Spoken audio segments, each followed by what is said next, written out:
ಇಂದೇ ಡೌನ್ಲೋಡ್ ಮಾಡಿ ಮತ್ತು ನಿಮ್ಮ ನೆಚ್ಚಿನ ಶೋಗಳನ್ನು ಆನಂದಿಸಿ. ಅಮ್ಮ, ನಿನ್ನ ಅರ್ಥ ಮಾಡ್ಕೊಳ್ಳೋದೇ ಕಷ್ಟ ಆಗೋಗಿದೆಯಮ್ಮ. ಯಾಕೋ ಹೀಗೆ ಹೇಳ್ತಿದ್ಯಾ? ನಾನು ಅಂಥದ್ದೇನು ಮಾಡಿದೆ?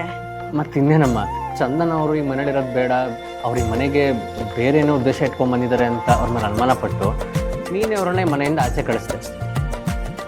ಈಗ ನೋಡಿದ್ರೆ ಅವ್ರು ತುಂಬ ಒಳ್ಳೆಯವರು ಅನ್ನೋ ಹಾಗೆ ಪ್ರೀತಿ ತೋರಿಸ್ತಾ ಇದೆಯಾ, ಕಾಳಜಿ ತೋರಿಸ್ತಿದ್ಯಾ. ಇದನ್ನೆಲ್ಲ ನೋಡ್ತಿದ್ರೆ ನಿನಗೆ ಹೇಗೆ ಅರ್ಥ ಮಾಡ್ಕೋಬೇಕು ಅಂತ ನನಗೆ ಗೊತ್ತಾಗ್ತಿಲ್ಲ.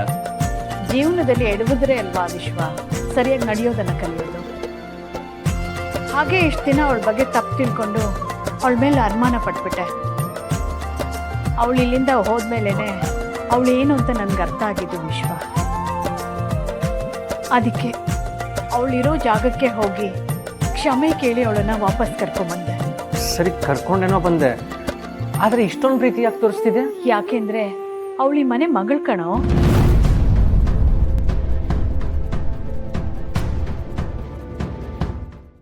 ಏನಮ್ಮ ಹೇಳ್ತಾ ಇದ್ಯಾ? ಅಂದ್ರೆ ಈ ಮನೆ ಮಗಳ ಥರ ಅಂತ ಹೇಳ್ತಾ ಇದ್ದೀನಿ. ಅವಳು ಬೇಜಾರು ಮಾಡ್ಕೊಂಡು ಎಲ್ಲಾದರೂ ಹೋಗ್ಬಿಡ್ಲಿ ಅಂತ ಬಿಟ್ಬಿಟ್ಟಿದ್ರೆ ಜೀವನದಲ್ಲಿ ನಾನು ಮಾಡಿರೋ ತಪ್ಪನ್ನ ತಿದ್ಕೊಳ್ಳೋಕ್ಕೆ ಆಗ್ತಿರ್ಲಿಲ್ಲ ಕಣೋ. ಅವಳ ಮನಸ್ಸಲ್ಲಿ ಏನಿದೆ, ಯಾಕೆ ಹೀಗೆ ಒಂಟಿಯಾಗಿ ಜೀವನ ಮಾಡ್ತಿದ್ದಾಳೆ ಅಂತ ತಿಳ್ಕೊಂಡ್ಮೇಲೇ ನನ್ನ ಮನ್ಸಿಗೆ ಸಮಾಧಾನ ಆಗಿತ್ತು.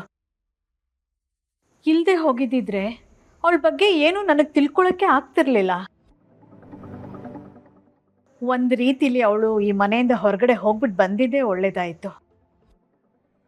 ನಮಗೂ ಅವಳಿಗೂ ಇರೋ ಸಂಬಂಧ ಎಂಥದ್ದು ಅಂತ ನನಗಾಗಲೇ ಗೊತ್ತಾಗಿತ್ತು.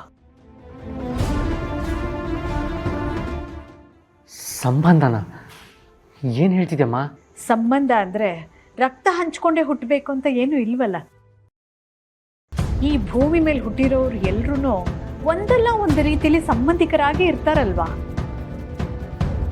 ನಾನು ನಿಮ್ಮಪ್ಪ ಚಂದನಾಗೆ ಮಗಳ ಸ್ಥಾನ ಕೊಟ್ಟಿದ್ದೀವಿ. ತನು ಪ್ರಾಣ ಸ್ನೇಹಿತೆ ಅಕ್ಕ ಅನ್ನೋ ಸ್ಥಾನ ಕೊಟ್ಟಿದ್ದಾಳೆ.